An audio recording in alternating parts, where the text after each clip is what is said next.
Okay, let me get started. Today, what I want to do is lay out the syllabus, what we're going to do this semester. And there's quite a few steps. Since the last videos, quite a few things have happened, and we want to bring the whole thing up to date. So that's my goal for today. This will take us all the way into January.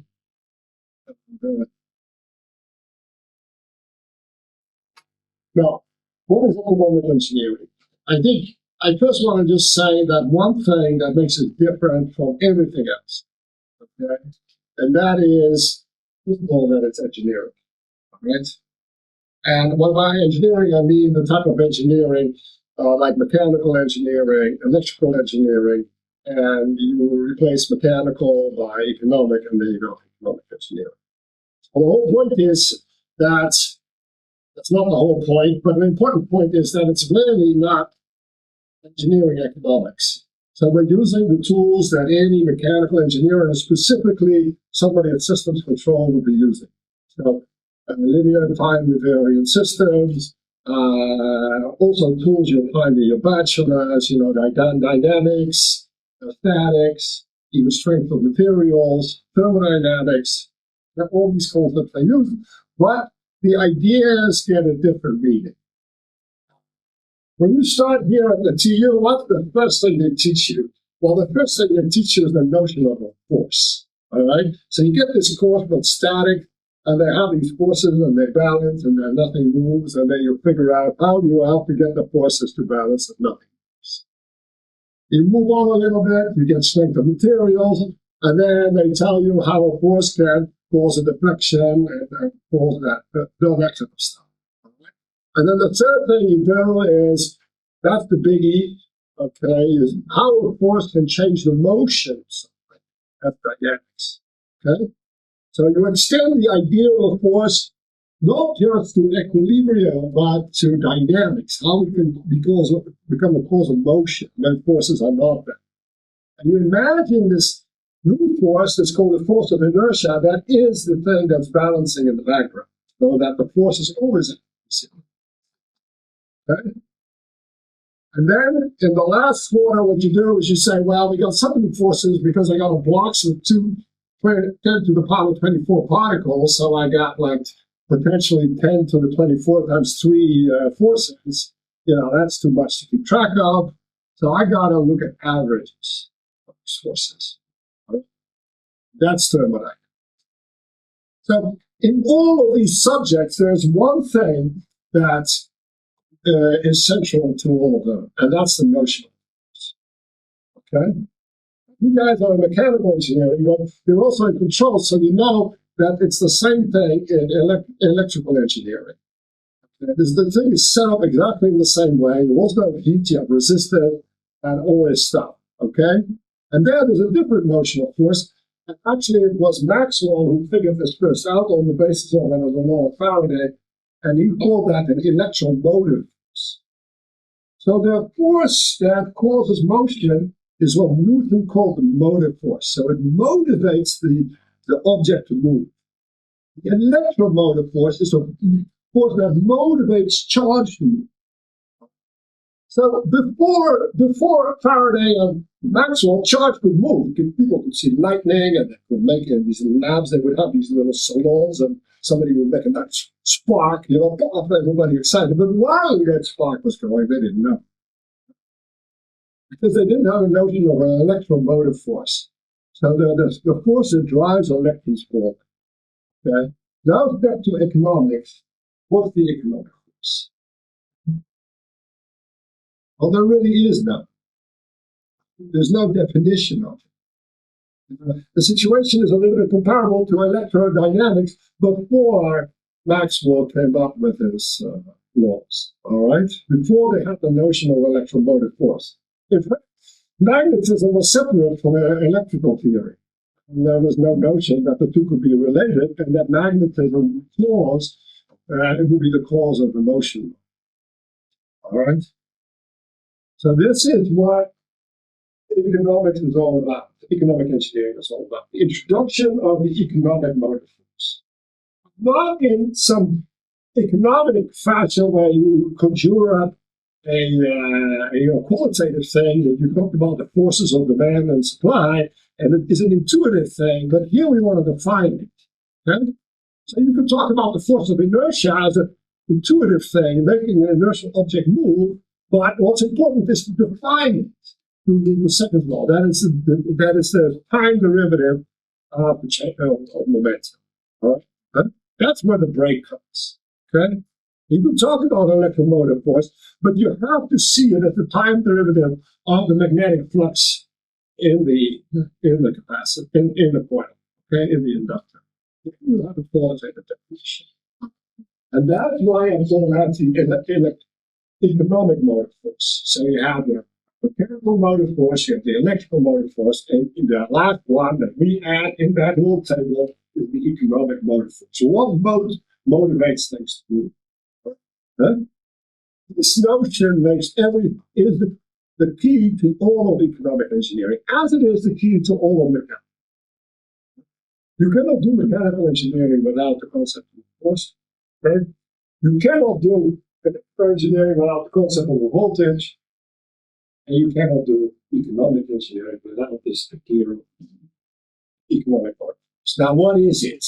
Okay, let me give you a little overview, and then we'll talk about this at length in the course. All right. So here is the table of what we call analogs. Now, this is a typical systems and control thing. So what we do is we look at a system, but we don't really care exactly how it works. We just want to make a model, a mathematical model. Right? We don't care if it's electrical, it's mechanical. We just know that we can fill in these tables and then sort out, what are the analogs, and then just take it from there and build a control. And these ones right? This one and this one. So you have Newton's law. It tells you that the motive force is the change in momentum. If you have that momentum is m times v, you can get m is f times a, or whatever. This is what Newton said. Harmony's law is that the electromotive force is the change in the flux linkage. All right. Momentum is the magnetic flux. The force here becomes a voltage. A position becomes a charge, and a velocity becomes a current. So that's this should be familiar to you all, and then you start reading with this, and then you can read a thing like this, and you say, well, the thing is actually equivalent to some circuit, but this is a coil, and there is a capacitor, and these are in parallel, so electrical circuits that we series, right? They flip it around. Good? Now, this is what this course is going to be about. So, Newton's law, Tyler's law becomes sort of a dynamic law of demand. The law of demand is a static thing. We're going to make it dynamic. How are we going to do it? All the law of demand. This is what you would see when you do secondary school, middle asphalt, right? So this is the demand curve, and this is supply curve. This is your quantity demanded, or supply. The more you demand, the less the more you get, the less you're willing to pay for it, right? The first apple you really like, so you really pay for that. The second one a little less, and the supplier is just the other way. Okay? So this is the price, this is the quantity, and then you have these lines, and then they cross, and then here the economist says there is equilibrium, right? Okay? Now, these things are not dynamic. So an economist will just say equilibrium is there, but exactly at what rate and time it gets there, he may not necessarily care. And if he does, it will certainly not be on this number, right? All right. Okay? But for us, we can read this graph as saying that the momentum. How can we look at this? Well, the typical Newton's law is dependent on how momentum is defined. So Newton's law is even valid for photons and things like that. But for massive objects, we always think of the momentum following the curve that is proportional to the velocity. And the constant of proportionality is the mass. Right? What we also do is when we take the derivative, we say that the force is equal, and then we keep the mass constant, and we call the first derivative of this acceleration, right? But the mass doesn't need to be constant in order to know. That's why you really want to trick somebody on the exam, you ask that, and they're confused. But this is good. So this is a special case of this law, and you plug it in, all right? And then you see that this thing is comparable to this graph, right? Good. Well, you have to shift it around a little bit. Okay, that's okay, because the momentum can also be shifted around, right? So if I take this object here and I'm moving it at a certain speed, you know, it has momentum. But if I go along with the object, then with respect to me, it has no momentum, right? So I can subtract something, right? So I can take this economist curve and just move them around a little bit, right? Now, one of them goes down. You may say, well, what is that? Right? But if you look at that, you realize that this is a vector, and so this should also be a vector, right? So if this is negative, this thing has to go negative.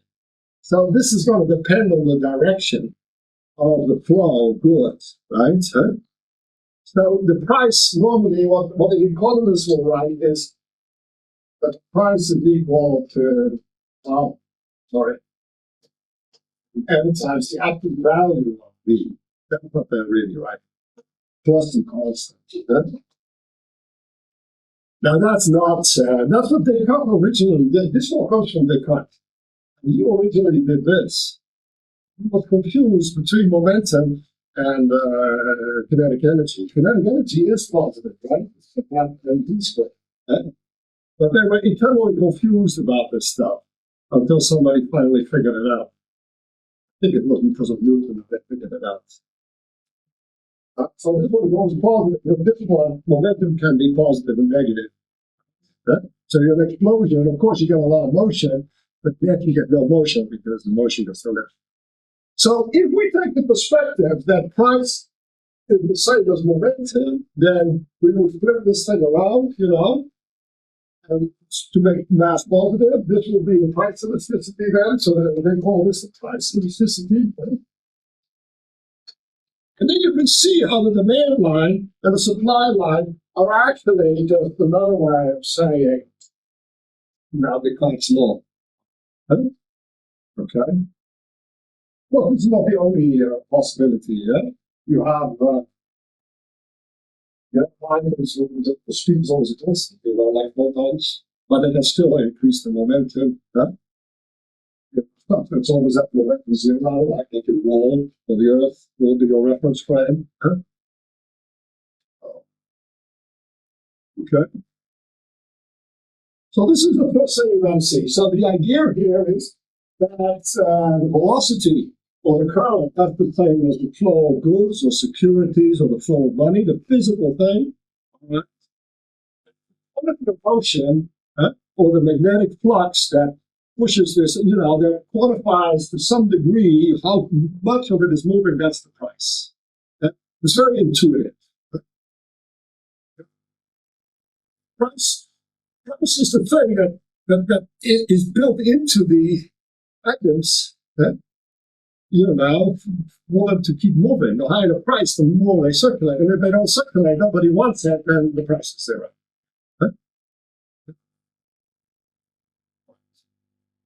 Now, how does Newton's law add here? Maybe a way to move along these demand and supply curves. All right? So if you plug that in that law in here, we will get F is F times A. So F is P dot. So I plot the right here. Here's the other one. Yeah, turns the other way. Tells you how much your velocity will change per unit of time. This is what in economics we call the extension of the demand. So they say the quantity demanded is a flow, and then that extends. Okay, it increases. Okay, so this is what brings the dynamics to the whole ship. So that we have a way of moving along these curves, you know, and they're explicit. Now, we'll never make these kind of graphs because they're just very uncomfortable And also, you will see that the idea of equilibrium being where price is equal to everybody is not good. Because it's like saying that objects are in equilibrium if the momentum is all the same. That's just not true. They're in equilibrium if the forces balance. Okay? You need to get to that balance of forces. We'll show how, in certain conditions, this can imply this. But the condition of a balance of forces is more general. Okay? Now, of course, is represented in terms of a want or a desire. And then, of course, will be an incentive. The want, you want to have something, it's positive, and incentive, you need to be induced to do something. All right? And we're clearly here that in Dutch behoefte. Kan je behoefte aan? I don't know if Dutch word for incentive. I think we just use incentive, no? Huh? Yeah, I don't see anybody in this room. Huh? Now, we would, from an engineering point of view, we would say an economic system is an equilibrium if the incentives balance, right? The wants balance with the incentives. So what I want, I can only want something, I have to incentivize you in order to do it, right? Huh? You see, that's different than equality of prices. Prices can be not equal. I may have a high price on licorice and euro or t-shirts, but that doesn't really mean that I'm going to buy a t-shirt. I need to have a surplus desire for this t-shirt, and then I'll bring up my price in order to get it. Okay. There's a couple of other things that you've already seen, but we'll go through all of this in high detail. But I just wanted to give you that background. This is all about forces. So I want you to stop thinking about equilibrium determined by price alone. No, it's determined by price changes, all right, forces. I want you to start thinking of these supply and demand graphs in terms of just a momentum velocity graph. Right? That's setting it all up. Now, if you take that, you can take a simple little engineering system like this, and you can ask yourself a simple question. One is, what's the economic equivalent of the mass? Now, you can see here is the mean. Now, why is that? I just want to lay down the intuition. What is a mass, right? According to Newton, a mass is something that has inertia. Well, that's almost like something. Nothing. Right? But what does inertia mean? Inertia means that it's hard to change its motion. What does the motion mean? Motion in this case means it has a certain velocity. So what do you mean by it's hard to change the motion? You mean you need a force in order to change the velocity. All right? Okay? Well, that's the intuitive idea behind force. If you look at electrodynamics, you have this coil. The coil has self-inductance. Okay? What does that mean? That means that if a current goes through it, it will try to maintain that current. Okay? What does that mean? That means it's hard to change the current. What does that mean? You would need to apply a voltage or an EMF in order to make the current go slower. Okay? That's the motive force. Translate this to economics. What is demand? Well, it's something that maintains a flow of goods. Right? The flow of goods is the velocity. Okay? These goods could be money, or it could be anything, securities. Right? If there's demand for this, then you have to figure that it's hard to change that flow of goods. So if there's a lot of demand for oil, then I'm going to keep this flow going. And if you turn down the spigot, everybody is like, I need oil, I need oil. Right? This is what happens. All right? Huh? So what does that mean? That means you need an economic force in order to change the demand or the supplies. Okay? Now, what we do is we take that economic force to be proportional to a constant, which we call the mass, or in this case, the price. You see it's completely done. Okay? That's the intuition you got to start on. Okay? Now we can say, what is a spring? right? Well, that's something that stores position. What's the capacity? Well, it's something that stores charge, right? So you can put velocity in a spring and then we'll store it as position. And the charge, you can put current in there, but that capacity, you can put a current in there, it stores charge. All right, then? What would it be economically? Well, you put goods in there and stores them. Well, it's just a storage, right? Okay. And what does that storage do? When it gets really full, it's not saying, no. We say we're long, just like a spring. I want to reduce. So the spring is long, you can be long in a position, or you can be short in a position. Then you are too short than a relaxed position, right? So this is the relaxed state here, and this is the short side, and this is the long side. This is exactly what we would say in finance. Okay? Now, what does the arrow do? Well, it reduces the momentum. Now, what is momentum? It's price. So this thing reduces the price. It just goes nowhere, or it goes somewhere. It goes indeed. We'll talk about this thing. So what must that be? That must be transaction cost, right? Because this flow is, the price is going down, and you didn't store anything, all right? So these brokers, intermediaries, and others, because they are modeled by their pros. This is how you go and you do it. So what I want you to see is you can look at these things and arbitrary complex systems from a purely economic perspective. This is what you got to do. You got to train yourself to do so, right? So you look at a situation, that is it, right? Okay? That's what this course is going to be about. Many ways of looking at this. Now, mechanics and electrodynamics is a highly evolved subject. So, they'll have Lagrangian mechanics, they'll have Hamiltonian mechanics, they'll have electrodynamics, they have port-based systems, multi-port, they have this, they have that, and all these things and they have thermodynamics and kinetic and statistical mechanics, and you name it, they go. All right? All these things will be made to bear on economics. As soon as we have this connection, and we will go through it. We'll step through all these things and what they mean. Now, this was a long introduction on the first slide. The other slides I want to go a little faster. If I didn't, I would be able to make it. So the first thing we're going to do, and that's all written down in this paper, that these things under there, you can just find it on archive, you tap in my name. We're going to go through this paper, and this paper lays down these foundations. So it actually just stepped through Newton's Principiate. So Newton wrote or stuff down in the Principiate, and I got a bunch of definitions. And we're going to go through that. And he first defines inertia, and I'm going to show he uses his definition to show that it corresponds to demand. Then he defines velocity and all of that.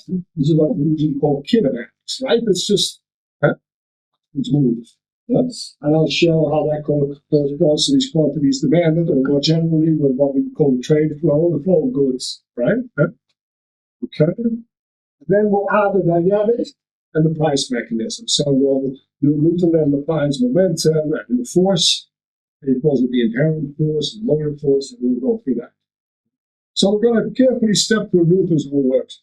Newton has been rewritten by a lot of people, and I found this to be the most elegant way to do it. All right?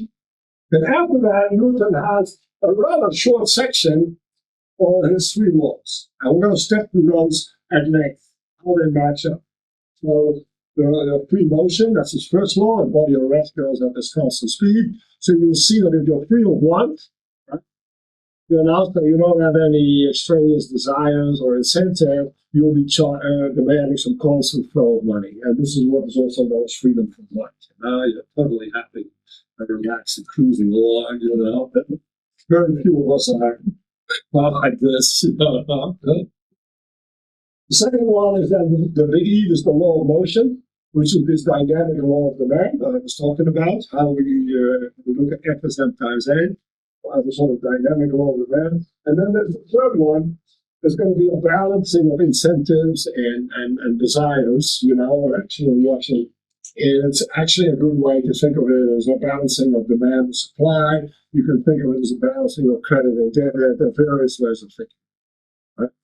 So we'll really spend some time seeing where the basis is.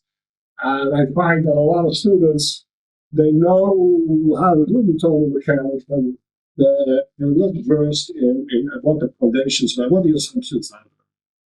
And it's just really interesting to review it from this point of view.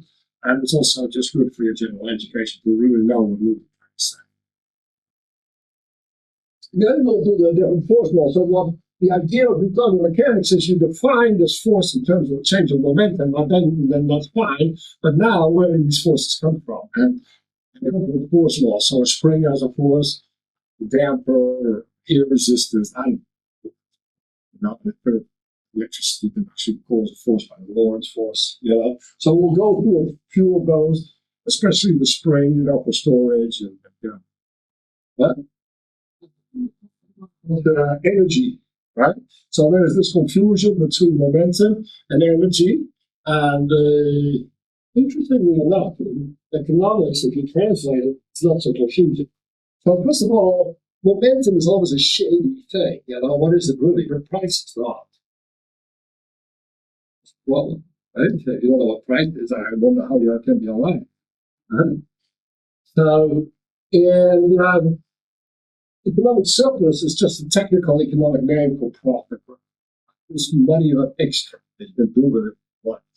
Cash flow, you're already an extra value. Right? That's also the idea of mechanical energy, right?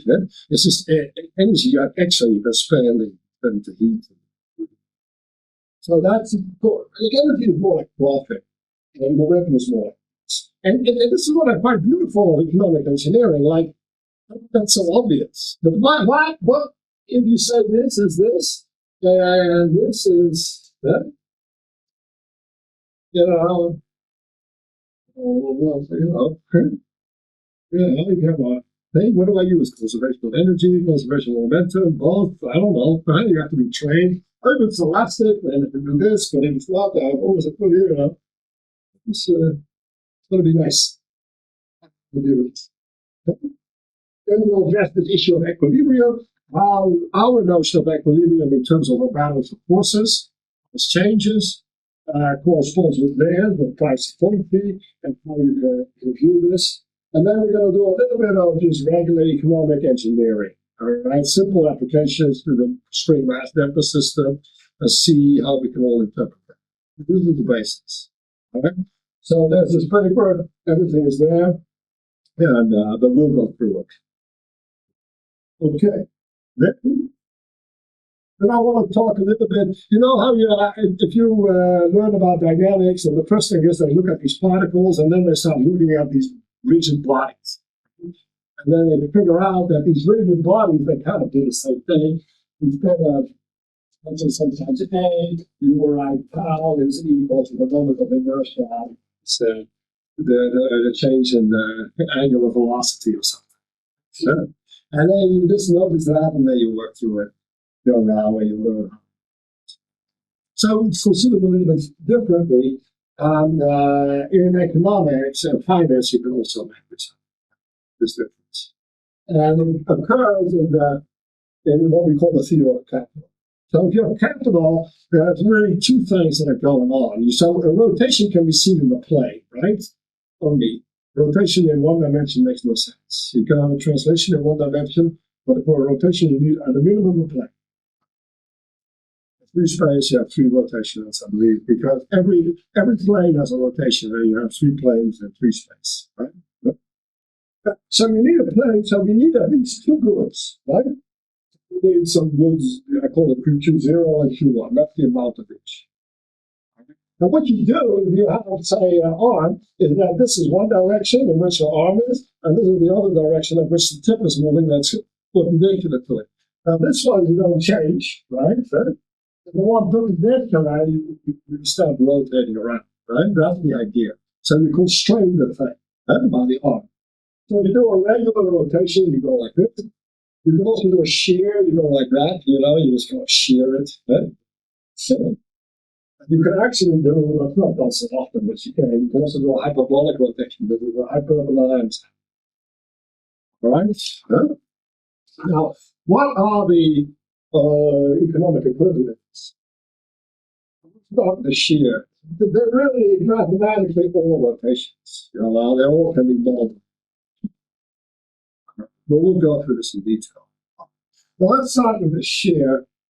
What does shear do, right? So this thing you keep constant and you start moving up like that. So you can think of this as land. Huh? These are the whatever products you get from the land. And you keep your land constant, and all the time, there's a vector of how many of these apples per year you're producing, and it just keeps going on like this. So this will be a trajectory. Huh? You see that? Huh? You could also say, well, I really want to go in a little turn like that. So what can I do? Well, I keep this thing constant. So these are often called. Let me go back to the lands. You can also say go to a bank and say put some money in an account and they just pay the interest. So this will be the interest I mentioned. That's what I did here, and this will be your balance, right? Okay. Then really, if you do that, you don't have to keep track of this and this. What you do is you look at how much interest you receive. You divide it by this thing, R, right? And that you call your angular velocity, and you'll see how that changes. So this thing doesn't change, and it's not equal to zero. That's what you do. So you don't start looking at how much interest you get, but you look at how much interest you get per unit of your investment. And that's called your rate of return. Right? The interest rate here. So you see the interest rate or the rate at which you get products is related to the angular velocity. Right? Now, you have something called an amortizing loss. You get a mortgage for this amount, you pay some interest, and then you have to make a repayment of the more mortgage, and you pay some more net interest and make a repayment, and then like that you go like in a circle. Okay? That's where you get a mortgage or a loan, and you make payments of interest and simultaneously payments of capital. This is a compounding interest. So you go in the savings account, nowadays they pay zero, but in general they should pay a little bit now, right? So you put your money in, and after one period you get some interest, then you reinvest it. So you increase your balance, right?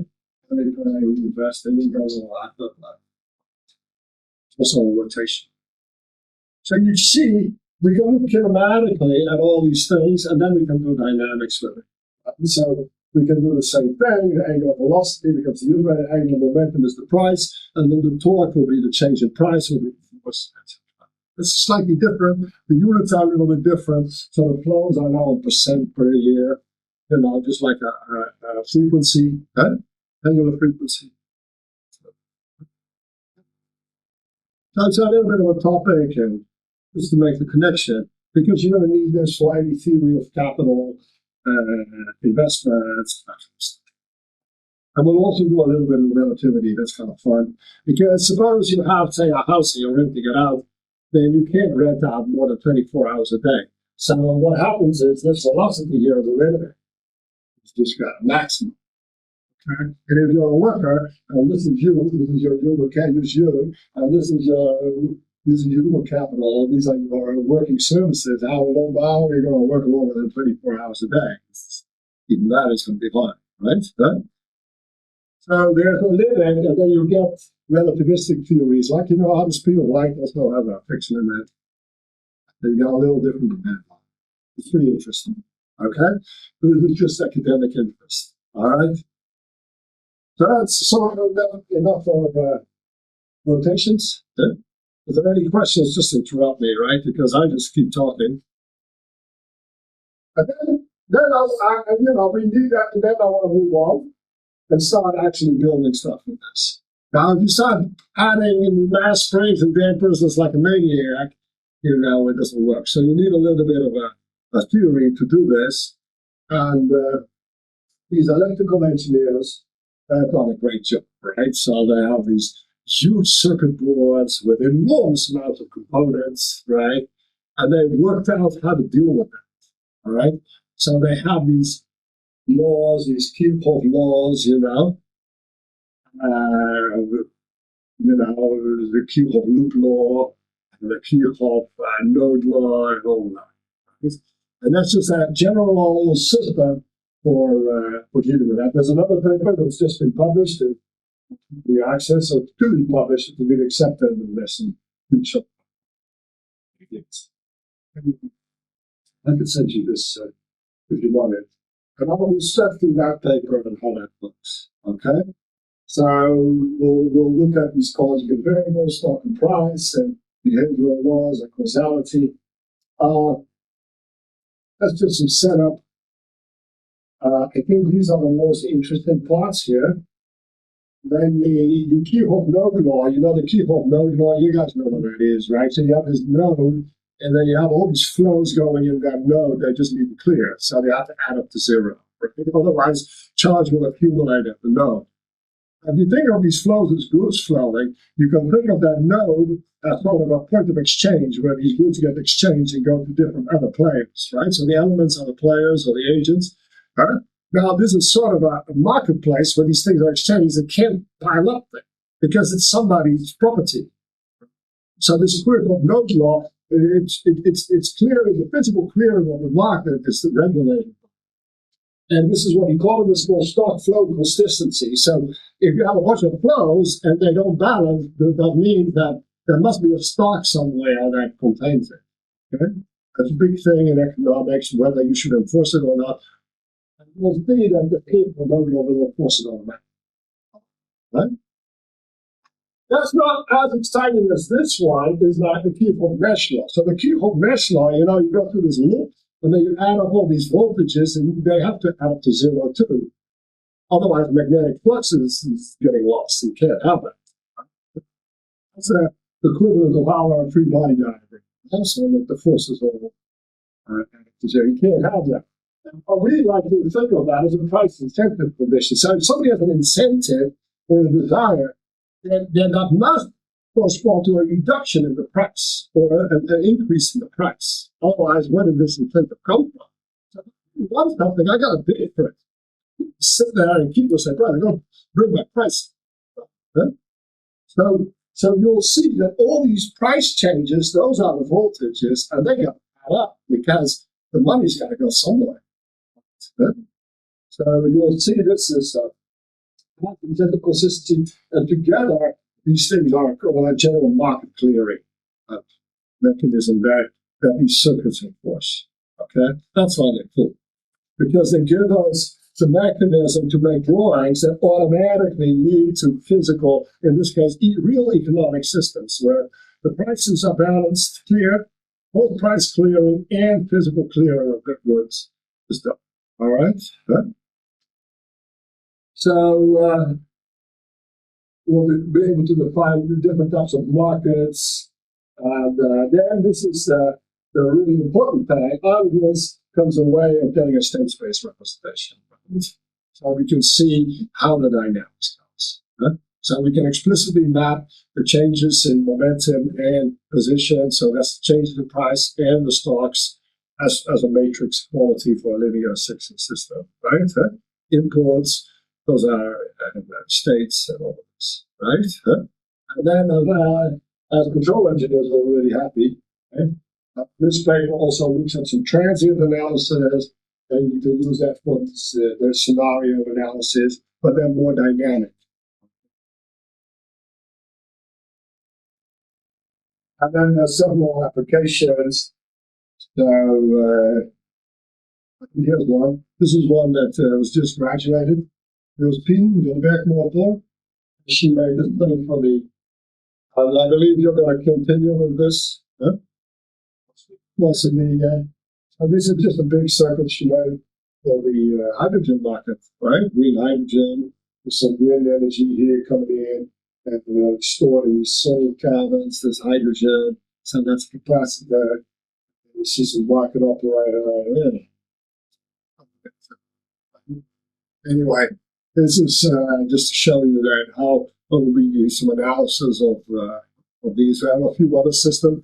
There's one with system identification tools where you can see how you can do that. you know. So at this point, you should not only have a good basis understanding of how things are defined, but also have a preliminary tool on how to just design circuits and start building. And then I want to do a little bit more theory.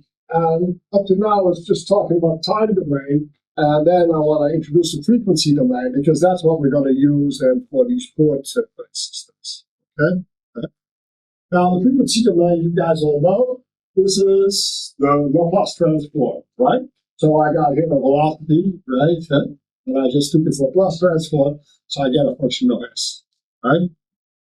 And then you can ask an engineer, well, the heck, you know, he kind of knows this, but anybody ever understood why this is done like that? I don't think so, right? Huh?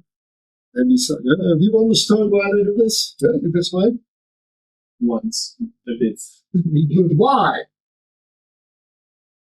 You know, it's already normally what you do is you just have a table of Laplace transforms and you just use it, right?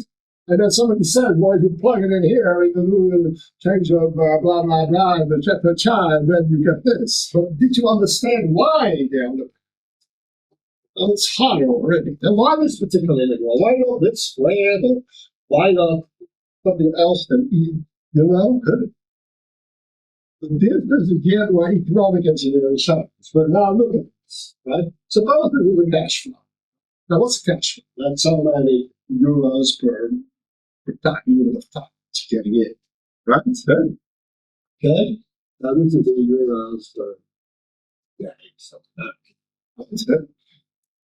All right, so you have here this cash flow. That sounds nice and easy, right? How is your salary? Maybe it goes up. You know, it's cash flow. It's your stipend, you know. So your dad gives you every month, right? So here's so many euros a month, and here 100 months. Now you got this cash flow. Just assume that it's continuous, right? Now, you're going to receive a T0 and receive some money. How much is that worth? Worth whatever it is, right?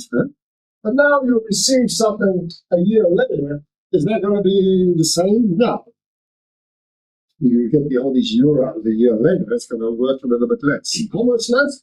Well, you will discount it by this factor, right? So this is the discount rate, okay? And then you see at time 0, this will be 1, so then it will be 5, and then this is what you use to discount that payment, right? That will be called the discount rate. Yeah? You see that? Yeah? This is a standard formula for discounting. I think they do it normally. Discrete time, right? Or whatever. Yeah? But then if you take a limit for small things, you get this exponential. Okay? We'll talk about this.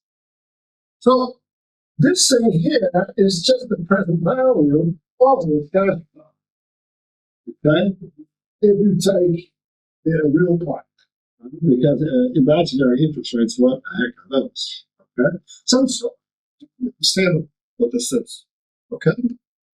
Right? Even the units work out. This is in euros per day. This is in days. You multiply. Look at euros. Right? So this is another mistake that's typically made. That people think that the signal and the Laplace transform have the same units. Oh, it's not true. You have to multiply by time, right?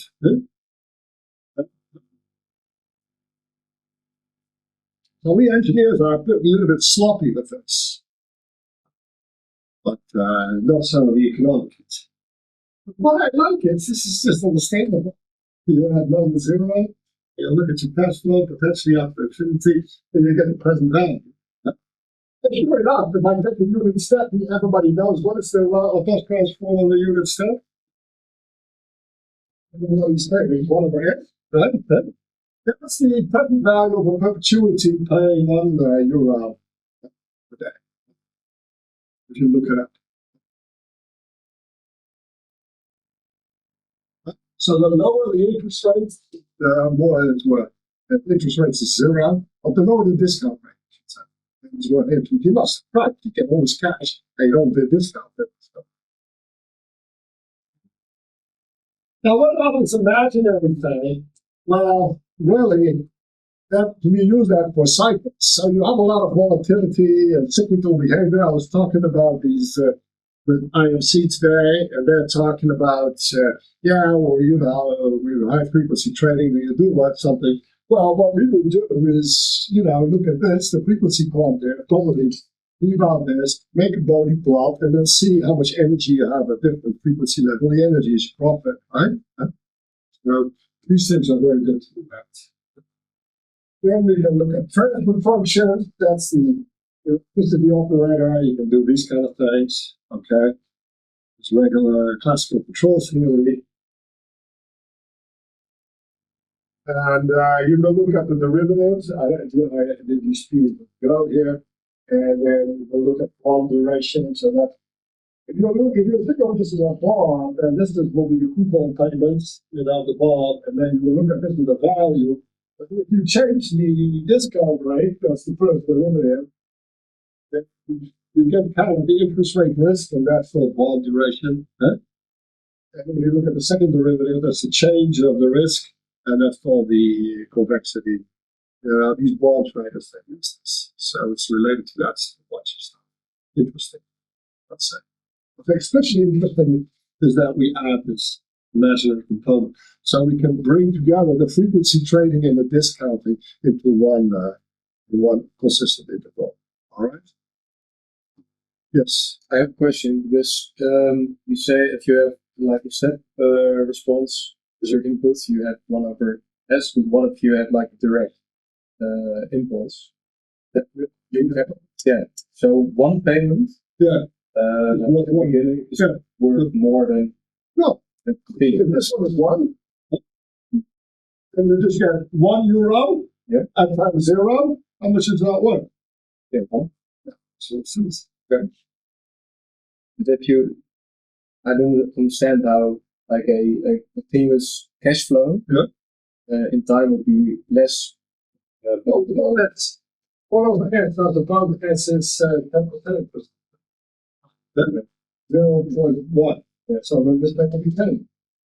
It's more. Of course, if the discount rate is bigger than 1, this is ridiculous, right? Because then you discounted the thing before it ever was able to occur. Well, it's just worth saying, right? Okay. You have to add. You see, because what happens if you have something at 1, you have this impulse here. So this thing is incomplete, right?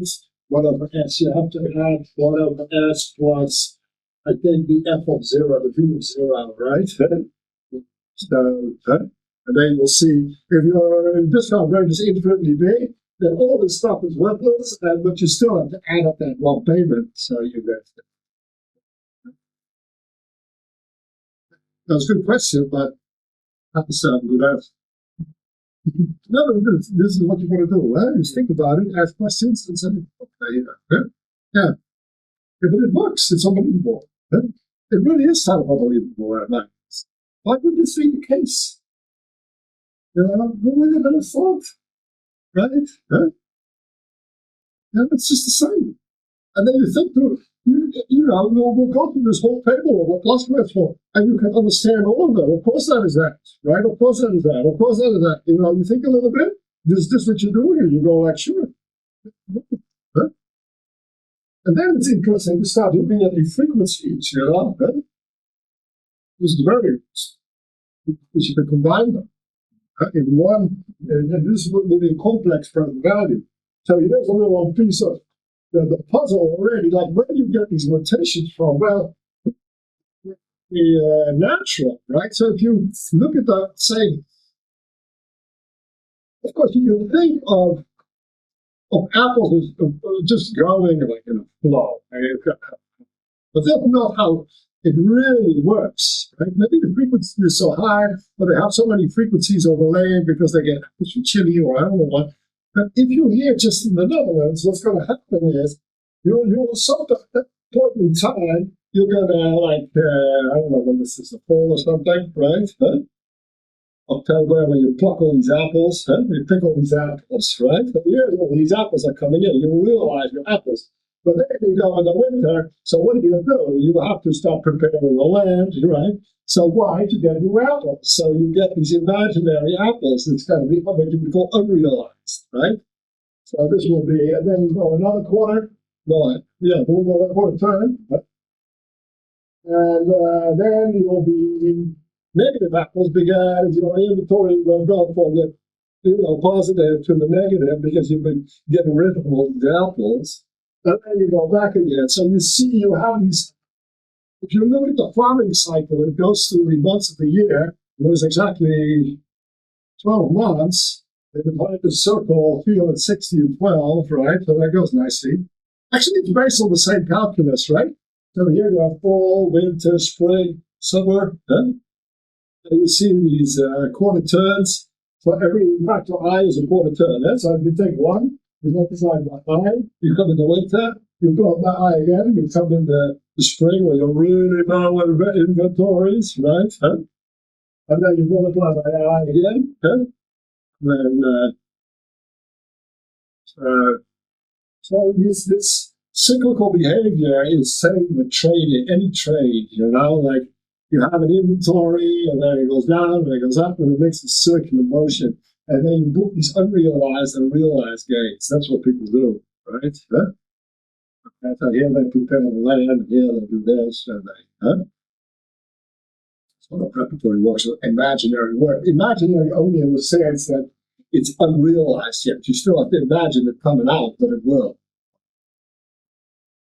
So you see all these things are really cyclical. And to keep track of this trade cycle, you see how natural it is to multiply this by I, because multiplying by I is making a negative return, right? Yeah. So you can all kind of put it together, and it all becomes very intuitive.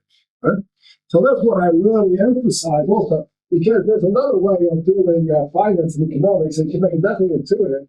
You just plop on a formula and see if it works. So you take some really hideous and complicated point of fucking plot equation, whatever. Okay, just press. Huh?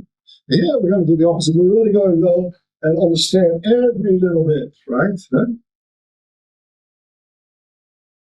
Otherwise, it doesn't work. In my case, I've been training myself for a while, and my experience is everybody who didn't know what was going on. They had something that works, but it only worked until it didn't work anymore. Then they'll go.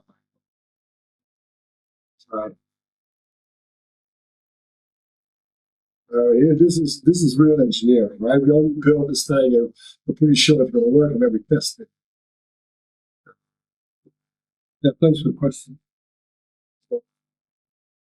Then with that under our belts, we're going to do this thing. There's multiple here. So I'm a big believer in this stuff now, world, because I really feel it's a very nice way of modeling. Because these other models, this model over here, what was happening is they were getting way too complex, So people did a good job of organizing this bit, but you had these suckers that was just way out of control. And you could hardly see what's going on. Huh? So we've been coming up. This was together with Kuhn. It's actually Kuhn's work, this. We've been coming up with another way of doing this, using what is known as import networks in electrical engineering. So what they do is they take a whole circuit and they make the blocks that. And then on these blocks, they put this port. This port has two terminals, right? You probably know all this stuff or not, huh? Well, you should have heard of it. So you can see these ports as kind of making sure that the incentives here are balanced with the designs here, and that the goods are not flowing from are not being lost. There's not flow consistency between the agents. So the market, you can see the market functioning is regulated by these two ports. And compared to this is from the Federal Reserve Bank of New York, the DSGE model. That's a dynamic stochastic general equilibrium model. So that's the closest they get to dynamics. It's not very dynamic, these models, right? But if you look at them, you see that, well, first of all, they have circles and we have boxes, but what that means is this is not well defined what that is. This is not defined as a network. Here is a real network, right? From that previous slide. And then here they have single arrows, right? So they only maintain the flow of goods. They can't maintain the price differential, the design of what they want. So they'll just always be in equilibrium. That's that E, because it's a pure, from our perspective, it's most a kinematic model. So you're just telling me how things are moving, how this robot is moving, without saying what forces act on it that cause the movement. All right? Okay? But what you can do is you can take this idea and put it in this kind of thing, and then what's even more exciting is you can implement this thing in a computer simulation using SPICE and things like that, right? Okay, and what we want to do is build Beirut is now building something for a bank. Right? It's pretty successful, so soon we'll hope we'll get a presentation from you. Right? Fill in what you're doing. So you're seeing it really nicely dealing with the double side of bookkeeping entry, but all credits are debits, So here are credits and debits on this side. You can separate the assets from the liability side. Now you can keep the accounting equation as being, if you separate the assets and the liabilities within the box, it really is a very nice fit with a lot of things. So this is where we want to go. This is also something I want to do in the long term, is build a portal or a toolbox or something we can put online where people can just prototype stuff, just go and say, I have an idea, and you start moving stuff around and it just works. The TU Delft economic simulator.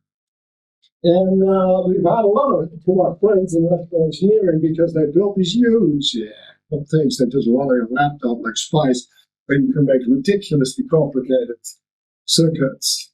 Just the red things. those are the shocks they have. So what they do is they have investment shocks, credit shocks, DFB, that's the labor supply shocks. So those are inputs. So they come from outside. The shock usually is a step or often an impulse. So they just put a shock on it. All right? So, but you can put all that kind of thing, it's a more typical cyclical demand, right? So nobody buys winter coats in the summer, right? So you get this cyclical demand, you can put that on there, right? And then you will just use this Laplace transform and the Fourier analysis to see what signal you can get here or there or whatever. Right? So what Beirut is doing is showing how you can have a dynamic set of books for a graph. And what we can do for these high frequency traders is seeing how these various frequencies, how you will have responses if you model the market. Okay. So we'll go way beyond what they ever think of a shock, but we can think of cyclical. It's just an input. So that's what you do, right? You take something like this and then you kind of translate it.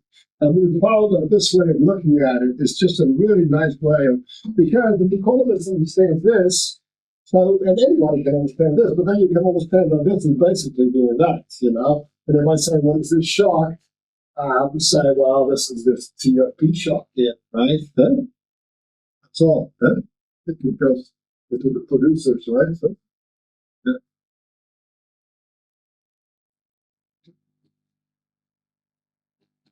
So don't let a thing like that kind of, I'm going to build this. No, you take this as inspiration. This is on the full build. To do this, but now I can, of course, I can go crazy. I can go nuts. I can do all kinds of stuff, right? That they haven't even thought of. That's what you're really. So don't think, oh, I want to build something that no. Just look at the way they do it, and then build something that can be explained this way. Then okay. So I see this is a big kind of push within this group to make all this theory really applicable, right? So the dream is, of course, if this is online and you can use it, It's very, the barrier to entry is going to be really low. You just go there with your idea and put it in. And we'll have a lot of prepared things. So you'll have a supply line, you will just throw it in, and you go throw this in, and then throw that in, and then you can quickly prototype something functional. Okay? Huh? All right. Well, then we move on. So here, this is something that's also called agent-based modeling. It's like a new trend. They have to stop down and bottom up. Okay. Let's move on. Then I want to do really deep in the understanding, and I used to start here, and now I like to end that. But you guys know that Newtonian mechanics is only one way to do it. There are several other ways.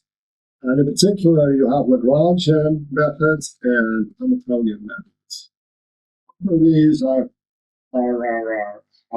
very attractive applications to economics. Okay, and this one, the Lagrangian method, is actually super attractive, and that's why originally I would teach this course with this as a starting point, but that didn't work out too well because it just kept everything a little bit too vague. So it's better to first start building something and then go back to do this.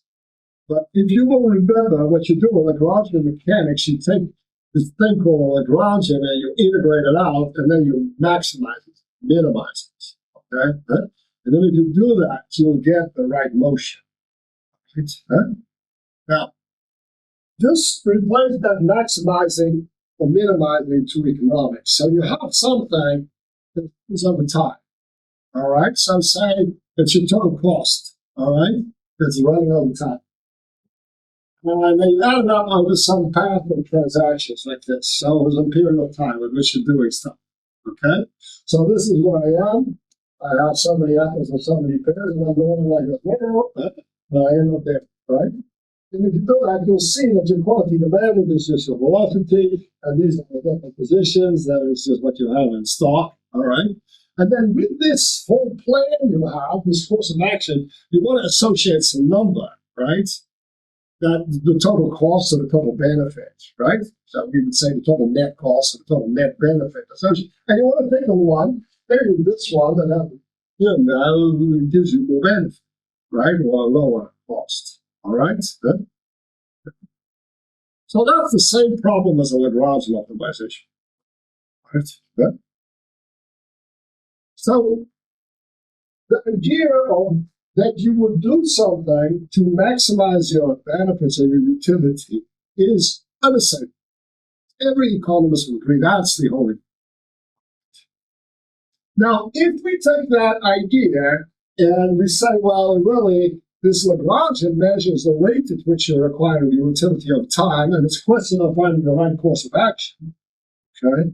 Then we have a principle that, in principle, that could not is unassailable.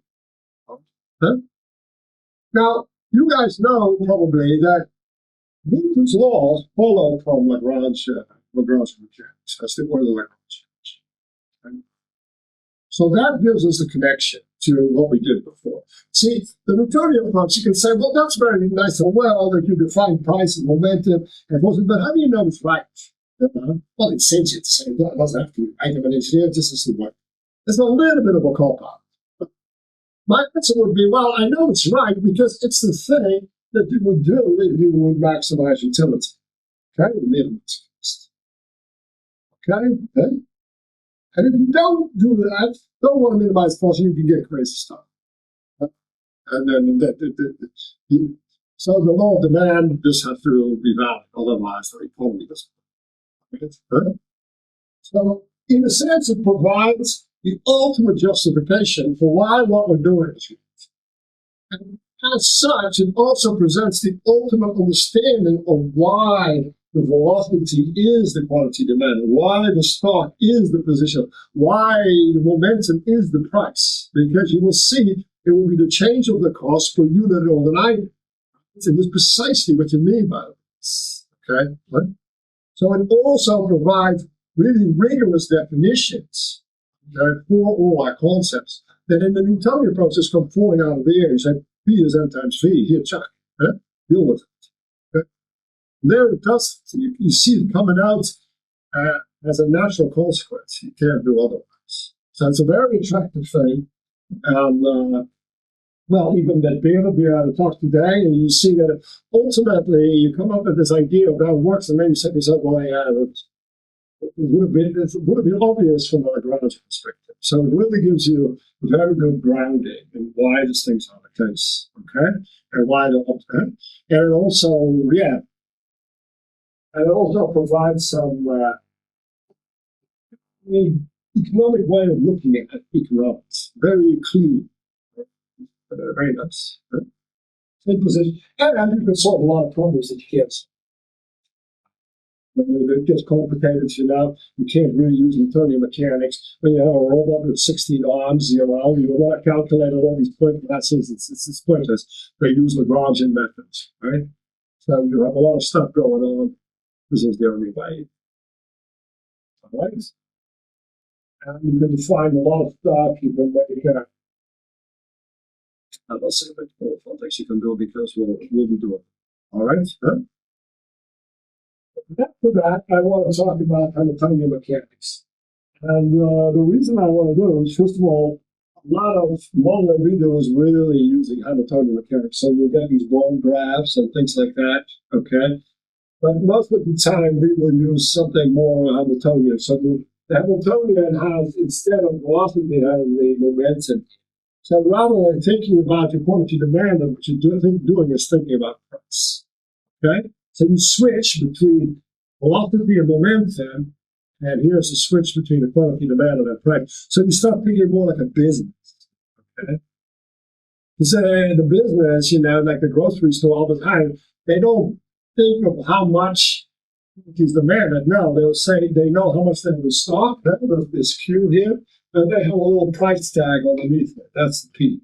And they don't say, here's the stock, and this is how much is flowing out at this moment. They don't do that. They give you the price. So naturally, you'll see that the Hamiltonian is equal to the current mechanical velocity. And then it will take the perspective of the surplus instead of a utility, which is exactly what a business does. Okay? You can do it as an individual, but it's natural.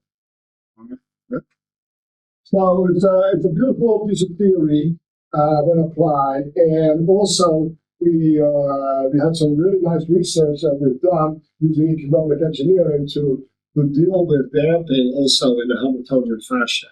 All right, this was this famous 10 that I was talking about that everybody got so excited about. So I wanted to share that with you so that we can model these damping systems also in a more general way.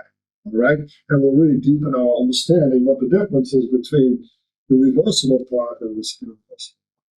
Okay, and bond graph. I guess you got the modeling. You've got the four Hamiltonian systems. All that technology is related to here. So there's stuff that you'll be learning. That you know how the connection goes. You can use these tools from your curriculum. All right. I think they do that. Did you guys already take that modeling course? It's in class. That's how they do bond graphs and what? Yeah. I think they do, yes. Yeah, the second time he's not even sure what it was. But you guys still have to do this. Are you getting it right? That bond graphs. Yeah.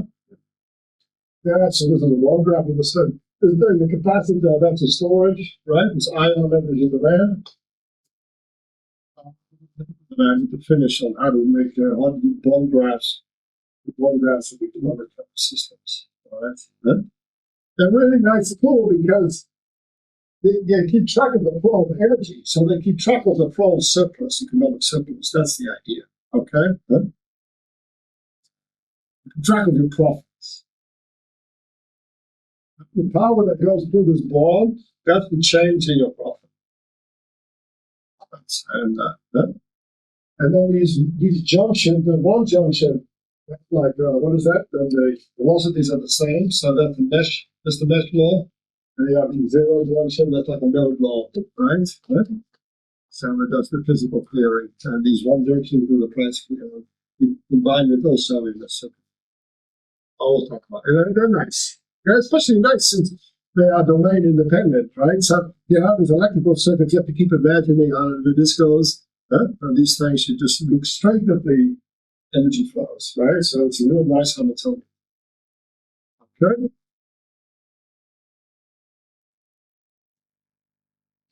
Yeah, at this point, we're just trying to make connections with other things you know. So you can be, the whole idea is just to take economics, spend a little time making the connections, and then to let you guys go nuts, using all the tools you've learned until you came here to start building in economics, right? And then implement it in the spice, whatever you want. But, well, I think the spice thing is the best. Okay.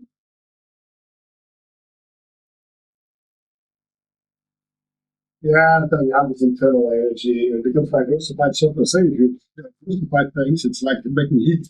No, heat is you take the energy, and instead of having it all direct, mechanical energy is going one direction, you spread it every which way, right? Yeah? So these molecules are going every which way, and that's what you feel as heat. Right? Now, how is that economically? Well, you have all these profits you're making by selling like a house, you big thing, or chop, chop. But now you're trying to, now you spread it out over ice cream cones and chocolate bars and I don't know what. So it's going every which way. And this trader is that. So you see all these molecules are going every which way. And then what you do is you diversify, right? It's like a portfolio. You have either one stock and then everything is available, or you diversify over all the different securities. All right? You see?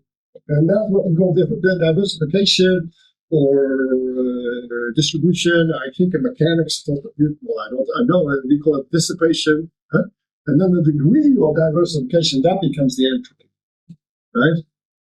That leads us to the last slide I have, which is what I want to begin. This is what we're also currently working on with Jeroen, who happens not to be here now. And that is to use statistical mechanics for theory of risk, right? Everybody knows that anybody who's taking these financial economics course, what is it? Financial, what's that course called? Financial engineering, what is that course you guys are taking? There's the method of funds. Yeah, what is it called? Mathematical finance. They have something called Black-Scholes equation for options. I'm sure that's anything. Somebody may say that it's mathematically equivalent to the heat equation if you do differential variables. I think you have to go to the log of the stock price or something on the line. I have to do some other monkeying around, right? Then that's cool because we know the solution to the heat equation. It's the normal distribution problem. But now you can ask yourself, well, now, if this is the heat equation, there must be something that acts like heat. Right? So this is where I think we are different than them. Well, that is just a coincidence that it happens to be mathematically the heat equation and then the solution. Well, it's the fact that it's a heat equation, that means you know what heat is. So I should be able to derive, this heat equation for finance or for economics from first principles. Sure enough, because that's what you do in heat flow. You just, entropy is, temperature is, all this stuff. And you start, what the dissipation law is, or I forget what it's called, Fick's law, or whatever. The one for heat transfer. Not Fick, but somebody else. Faraday's electrical. No. It's a diffusion law, and then for heat, I forget. All of it. What?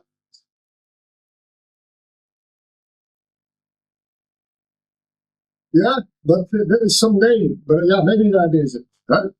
Yeah. There's a thermal dissipation. Just how, so you have this bar, you make it hot, and then it goes like that. And that is governed by the heat equation. Right? So what happens there? What is heat?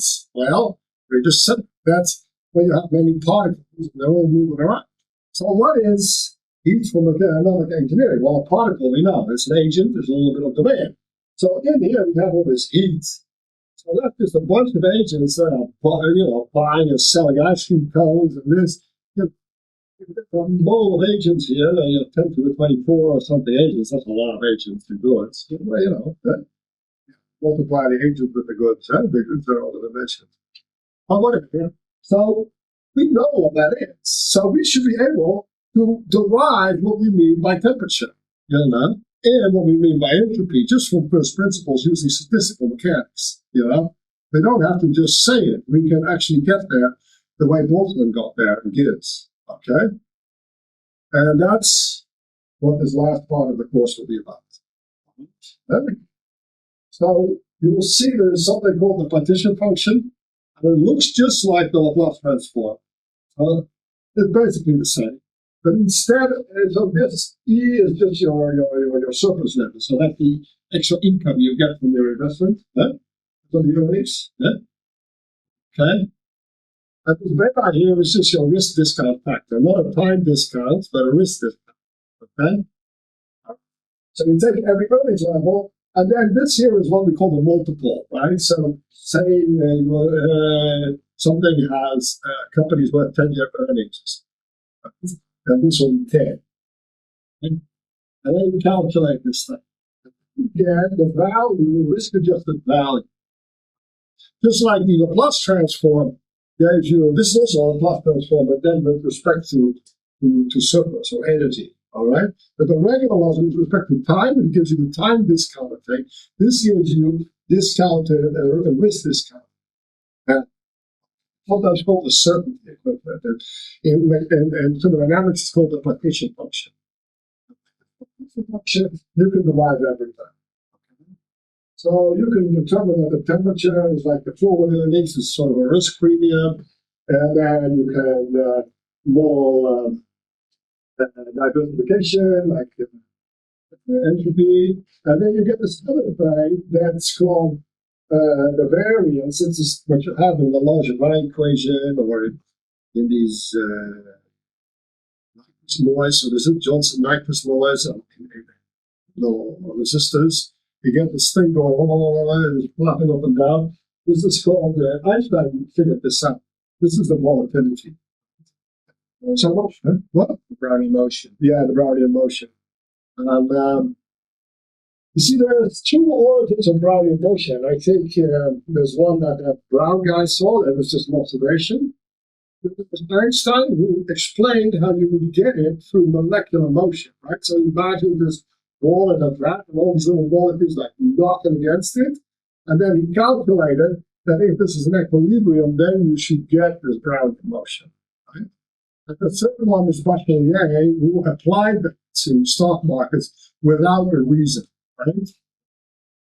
So, here before Einstein's thing. Why do we do that? Because we now know what particles are, we know what velocity is, and we know what forces are. So we can do this. So we can divide this volatility. This is implied vol in Black-Scholes is related to this temperature and some discount rate to it. You get. So you can derive what the thing should be. You can determine what all these things should be. All right? And then we can go way outside of, well, first of all, you already have an operational procedure to get an implied vol. Because now what they do, they have to first assume the model is right and then calculate the volatility. It's ridiculous. I mean, how can you do that? You have to have a procedure for determining your parameters independent of the model, and then the model can be good or bad, right? So this puts us in a position to use Einstein's reasoning, right? So we turn the whole thing on its head here. So this is stuff we're doing. Here's some pictures of this thing becomes a hyperbola. And you can see this is the security market line or the efficient frontier. You can see this Laplace integral in a nice way. It's very pretty. It's a little bit involved. That's why it's at the end of the course. It's like probably the most involved. It requires mastery of mechanics. and then Hamiltonian mechanics, and then finally on how to do statistical mechanics with all of this. And that's what I want to, that's the zinger I want to go out on, you know. This is also where I think a lot of potential, you know, to make a big impact here. And once you have these kind of models sorted out, this can go into an element in the, you know, toolbox, and you can just put in your portion of chuck, you know. Okay? So that's what we had. I think that will take definitely to January. All right. So I think I want my thing will be empty, but let's open the floor for any questions you guys might have. Stop. No, we can just keep it all for questions. Huh? So, like, what is kind of like the scale of the economics we're looking at? Because if you would look at the Newton formula, like F would be the ones that is equal to the change in price. Yeah. So I think in some cases that would work. Yeah. But if I let's say every week I would buy apples at Albert Heijn, Yeah. and suddenly they increase the price, my one wouldn't decrease. Yeah. Say the same. So is it like a more macroeconomic thing? Yeah, so there's all kinds of stuff you can imagine. So you can imagine, for instance, that Albert Heijn is just the wall, you know, and it just absorbs your a little bit of force and a little bit of momentum doesn't really change anything. You can say that it's there's many ways to view this, you know. You can also say, well, it's really a discrete time system. I go once a week, I have one apple, and then in between I have the storage, and then it brings the price back up. You know, so the actual mechanism is unspecified, but this is a problem in general with Newton's law. So officially, Newton's law applies only to a particle.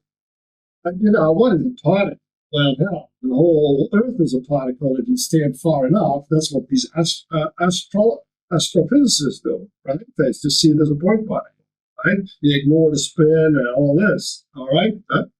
So you can, depending a little bit on your scale, you can do that. Or you can say, well, a real body is a rigid body, but I'm just going to assume that it has a center of mass, right? For which Newton's law applies. And then around it, it's rotating because it's rigid, right? So I'm neglecting all the other degrees of freedom. And then I only have 6 equations I have to keep track of if I have 3 different types of goods in one age. Okay? So you see, even in Newtonian mechanics, we handle all these different things by what means, right? Or suppose you have a gazillion stocks with a gazillion payments. And you would say, well, I'm going to give up. I'm going to do thermodynamics and calculate the temperature. And I will define pressure and volume and see how I can then do the work. And, you know. So you use Newtonian mechanics just as the basics, you know, for understanding it. Even that is not needed because the Lagrangian mechanics has no reason to have not have a particle without any mass. So there's no price of electricity. It was going with the same demand. So there's no one answer to it. But the answer I give you is the same as the answer I would give you if you were studying mechanical engineering. That's just up to you. That's the model, you know. The framework is just that. It's just a framework, you know. That's the same in an electrical system. You know, at some point you say, well, it's super complicated because that inductance and the capacitance is all distributed through the wire. Or, what we're going to do here, we'll look at it. I'm going to engineer this wire to have minimal, inductive effects, for instance, and minimal, you have to make it out of gold, whatever, or make it really short, small. And then I may have quantum effects, all compensate, So it's more engineering. You're just going to kind of, can't really ask the truth, but more like, well, what's convenient, what tools should we use? That's my answer. And that's up to you. That's in a large degree, that's the difficulty of the subject. You can learn all this theory and this best well, but then you still don't know anything. You know, just you can also, if you just learn Murphy's law, how are you going to build a car? Yeah. You don't even know where to begin. See? There's a lot of practical work you have to do. So we'll have presentations by students who are, doing it to give you ideas and start criticizing it. You pick up some of this kind of engineering field, how you use this theory in practice, you know? And like follow-up question, like how would you kind of test and validate the theories that you made now? Yeah, that also depends. Like that sometimes, like this Teams thing, it's a little bit of a problem because nobody had ever built this, right? So how do you test that? You really can't. But what you can do is say, well, this is reasonable, right? And this gives you the response, so it already guides your intuition. Now, in this paper, you'll see another application where we tried to model the crude oil market. And that thing, we tested it on the Venezuelan oil prices, and then we just did a system identification thing. And then we validated with some other data because of, we knew that because we look at the prices, but they were linked to the stocks through the theory, and then we could use the stocks to validate the market. So the answer again is, don't worry about it, but just use system identification tools and do it the way you would do mechanical or any other system. You see? What statement you want to mark? It's a thesis. Yeah, people on the back of the thesis. Yeah. Find the details of this time. Yeah, and the paper one, I discussed it really shortly. I'll send it to everybody. Okay? If that's the one that's being published here. And then it has that other model, and it will also have the references to it. So I'll just send this around. Okay? And then you can see it there. Yeah? But you can see all the other theses that were done. Yeah? Just to look for in the repository. It's a good thing to do. And then it's really good to go to student presentations like this students already know. You learn more from that than anything, you know? You see them fall, and you have to criticize them. And those are a large part of this course is, interacting and building. And especially if you know nothing, it's good because you can ask questions. I don't understand this. I don't understand that. You challenge it.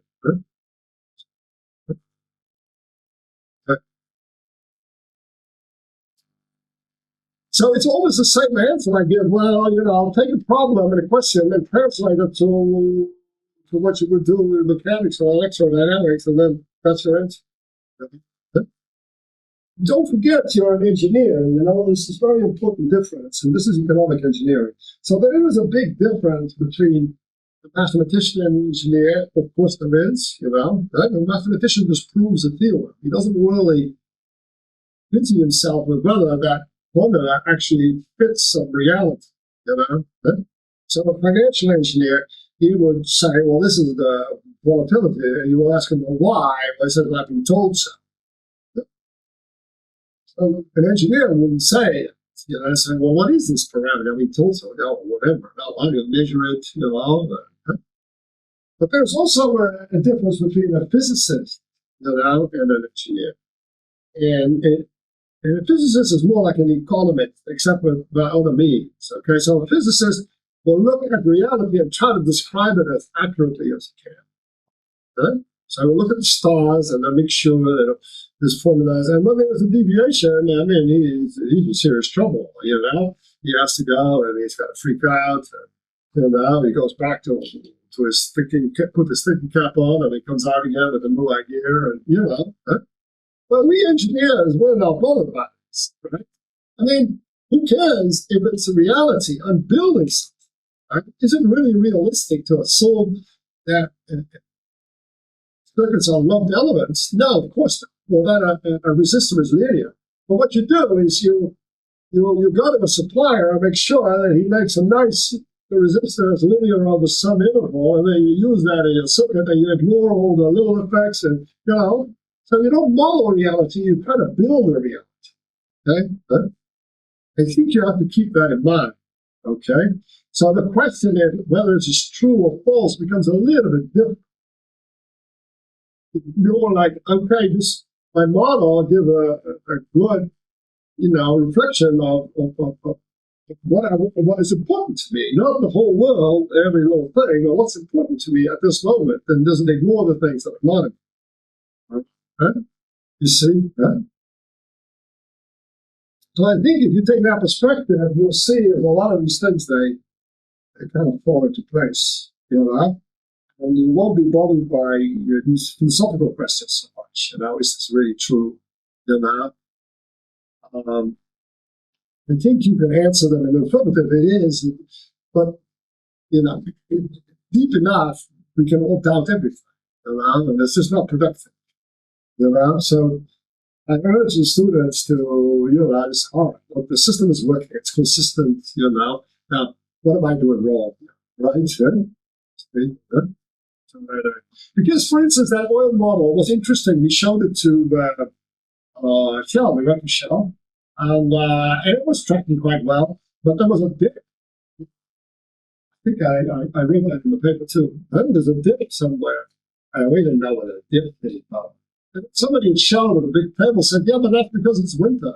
And so there's a temporary demand for oil that goes up, and then we see every dip.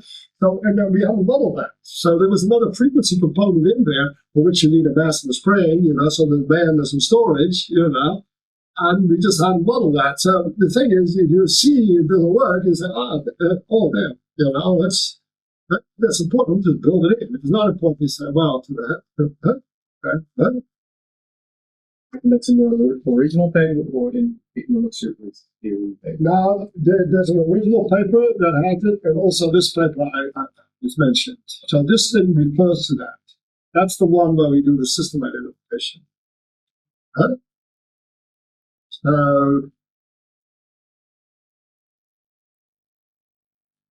So it's really quite different than this financial mathematics, right? This is really financial engineering. This is building it, right?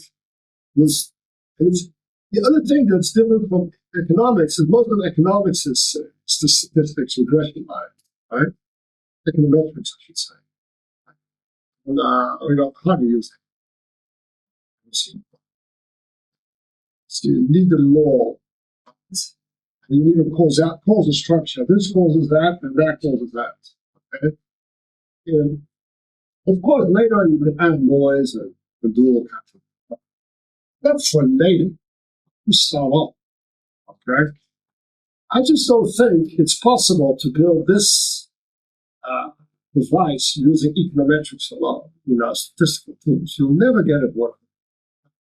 You can't even build, the simplest mechanical system you won't get working. Think about a system with a mass spring and a depth, you already won't get it working with statistical methods because the thing is going like that, and you will see a big point cloud, and it will, The system is not a linear covariant differential equation. It's just a line, a linear regression line. That's what they mean by a linear system, not what we do. Right? So I don't think you will have the predictive abilities of an engineering system. So what you'll end up doing is being the same as their tools and looking at equilibrium, and this is what we don't want. Right? We really want to look at dynamics. That's our forte. You see? For that, you just need causal models. And then later on, you can throw on some noise, and you can do this, and you can muddy it up a little bit. But at least you got everything you know, you got to build it. Yeah? There's also theoretical reasons why you want to do that. Right? So there's people here working on black boxes and all that, but they first build in all the white box. Otherwise, the class of models is way too big.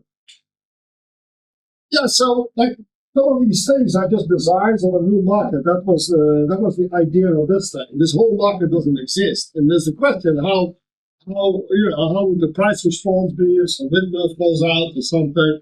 You can make some simulations with luck. Or you have one master who's making this model and you get pretty close. So it's also way more efficient. Way faster, way more accurate. Okay? We can install it. Yeah. You do it every time. Yeah. And here you don't have any data at all. The whole market never existed. And maybe will never be built. But you can still do reasonable things because you know that the demand for this when we sold cabins is about this, It's like saying, okay, you never know the car, but you still know what a mass does, what a string does, what all these elements do, and then you can think your way through and create this whole new thing. If you start simulating, it's all, These agent-based modeling guys, they simulate a lot, but if you look at the literature, that's what they complain about. We just have 2 or 3 applications that seem to work, and we have millions of papers, but nothing ever works, So it all looks really promising and nothing works. Yeah, maybe in economics, but they still give Nobel Prizes to people who say something completely different, who don't agree. So that doesn't happen in physics. So anyway, even if that's the case, this is not what we're doing here, and it's not our forte, right? So it behooves us to stick to our, to stick to what we're strong in. Then dynamics change, rapid change of prices and stocks and how they influence each other and build these models, right? This is just our game, all right. I think we reached the end of the session, so I'd like to.